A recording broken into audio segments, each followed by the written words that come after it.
धरण नाही, कॅनल नाही, पाईपलाईन नाही, म्हणजे ज्या गावाला ओढा पण नाही त्या गावाला जर हे अख्खं काम झालं, 2000 एकर क्षेत्रावर 2000 शोषखड्डे, 4 महिन्यात एक थेंबही बाजूला जाणार नाही, पूर्ण जमिनीत पाणी मुरल्या जाईल, प्रचंड पाणी पातळी वाढेल, ते गाव आज 12 महिने बागायतदार झाले. तर हे सगळं काही खूप कमी पैशात होतं, कमी वेळेमध्ये होतं. स्वतः शेतकरी याला करू शकतो. तुम्हाला 20 एकर जमीन आहे, एक JCB मशीन आणा, 10 घंट्यात 20 खड्डे करती आणि दगड तुम्ही तुमच्या कुठून आनंद भरा, संपला विषय. गाव जर एकत्र आलं आणि JCB मशीन जर सगळ्यांनी लावली तर म्हणजे आतापर्यंत आपण पाहिलेलं आहे, पाणी फाउंडेशनच्या कामाला पोकलँडला 10-10 लाख रुपये बिलं गेलेत, बरोबर आहे. 5 लाखामध्ये 2500 एकरचं क्षेत्र आम्ही कंप्लीट करतो, 5 लाखात. हे आम्ही करून दाखवलं इथं. आज 181 गावाला पाणीदार केलंय.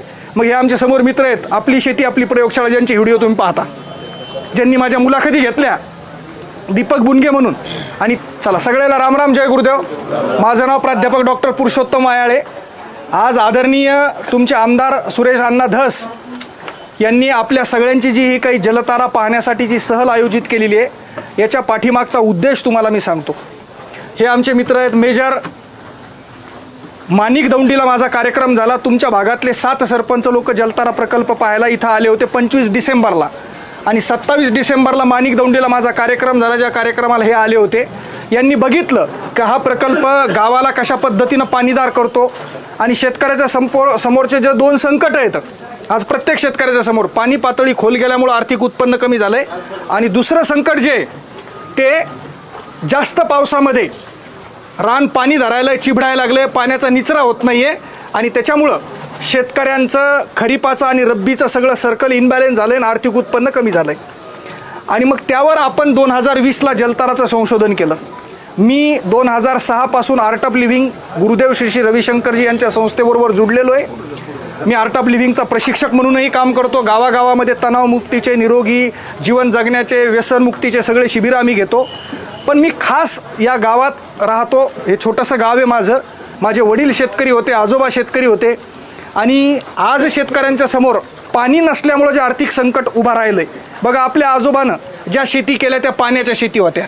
त्यावेळेस 100 फुटावर पाणी लागायचं. वडिलाकडे आल्यावर जिरायती झाले मेजर, बरोबर आहे की नाही. 2 पिकावर आलो ना आपल्या हातात आल्यावर कोरडवाहू झालंय. म्हणजे आज 500 फुटापर्यंत पाणी पातळी गेली आहे. मग शेतकरी मित्र, तुम्हाला सगळ्याला माहिती आहे की शेतीला लागणाऱ्या सगळ्या साधनापैकी महत्त्वाचं साधन म्हणजे पाणी आहे, बरोबर ही गोष्ट. आणि आज तुमची आमची मानसिकता एक झालेली आहे की गावाला पाणीदार करायचं असेल तर गावात धरण व्हायला पाहिजेत, गावामध्ये कॅनल यायला पाहिजेत, गावामध्ये पाईपलाईन यायला पाहिजेत, बरोबर आहे की गोष्ट. मी स्वतः नदी पुनरुज्जीवनावर काम केलं, पाणलोटावर काम केलं, पण त्यातून मला पाहिजे तसे रिझल्ट सरपंच भेटले नाहीत. 1 वर्ष पाणी यायचं, दुसऱ्या वर्षी गायब व्हायचं, पुन्हा टंचाई यायची.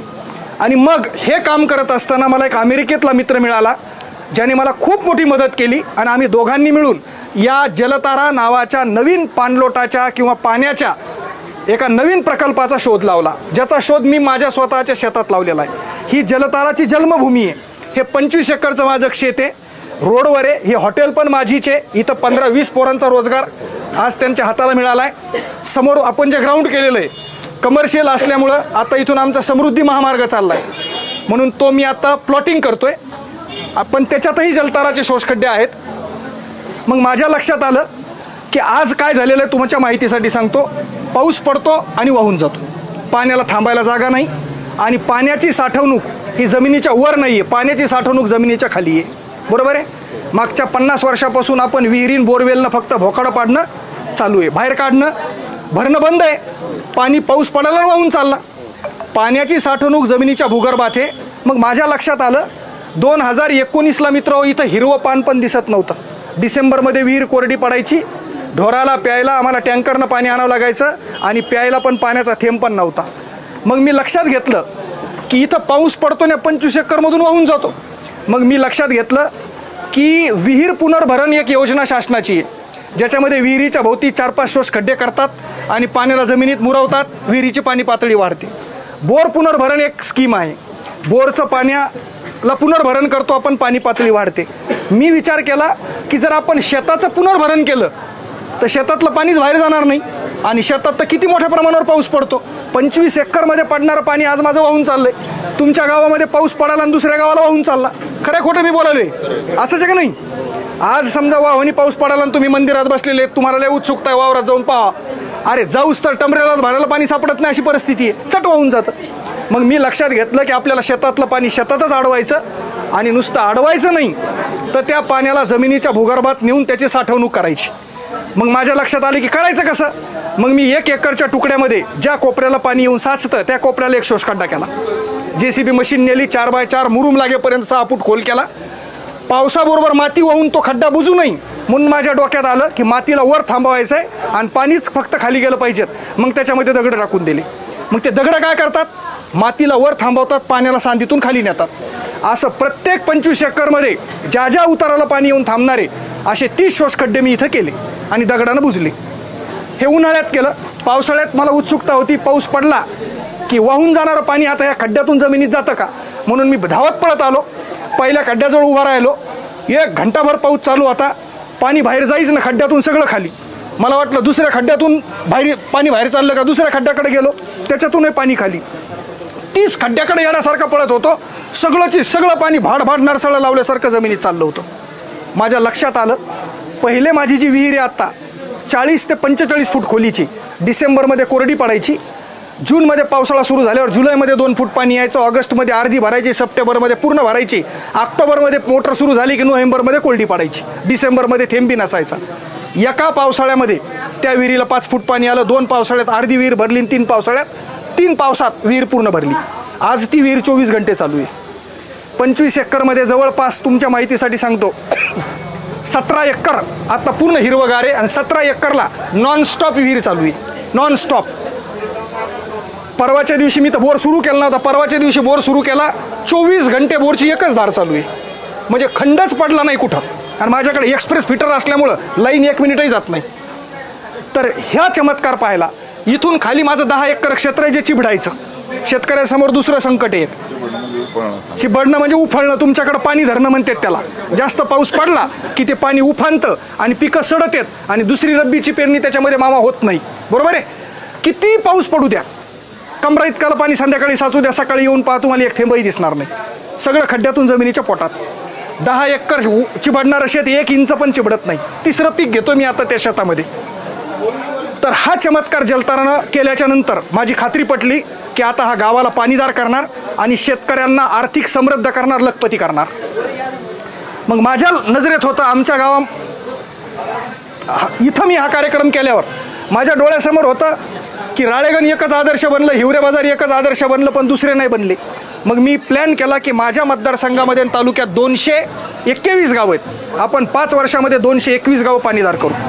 मग 2020ला मी हे संशोधन केल्यावर 2021ला 4 गावं जिथं टँकर यायचं डिसेंबरमध्ये आणि जानेवारीमध्ये लोक ऊसतोडीला जायचे, त्या गावात हे काम केलं असते. 4ही गावं 12 महिने बागायतदार आहेत. मग 50 गावाला केलं, मग 84ला केलं, मग 35ला केलं. आजच्या डेटमध्ये 181 गावामध्ये 86,500 जलताराचे शोषखड्डे केलेत आणि 1,75,000 जमीन पाण्याखाली आली. धरण नाही, कॅनल नाही, पाईपलाईन नाही, म्हणजे ज्या गावाला ओढं पण नाही त्या गावाला जर हे अख्खं काम झालं, 2000 एकर क्षेत्रावर 2000 शोषखड्डे, 4 महिन्यात एक थेंबही बाजूला जाणार नाही, पूर्ण जमिनीत पाणी मुरल्या जाईल, प्रचंड पाणी पातळी वाढेल, ते गाव आज 12 महिने बागायतदार झाले.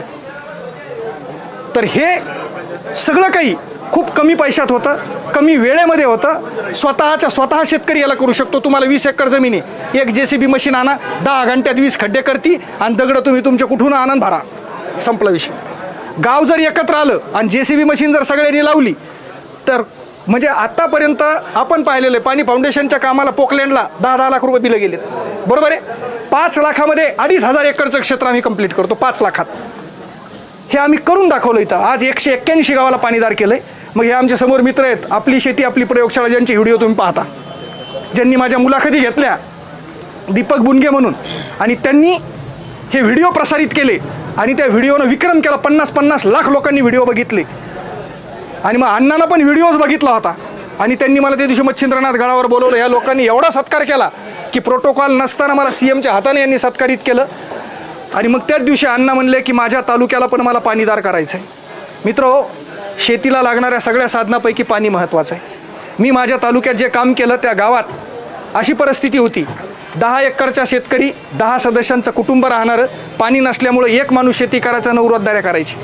आज त्या 10 एकरला पाणी आलं, 10च्या 10 जण वावरामध्ये काम करायलेत. बाप दिवसादारी धरायला, पोरगं संध्याकाळी धरायला, बाया माणसं त्याच्यातच मेहनत करायलेत. हजारातलं उत्पन्न लाखात गेलंय. बरोबर आहे की गोष्ट. नोकरीची गरज नाही, कोणाच्या पुढं हात पसरायची गरज नाही आहे.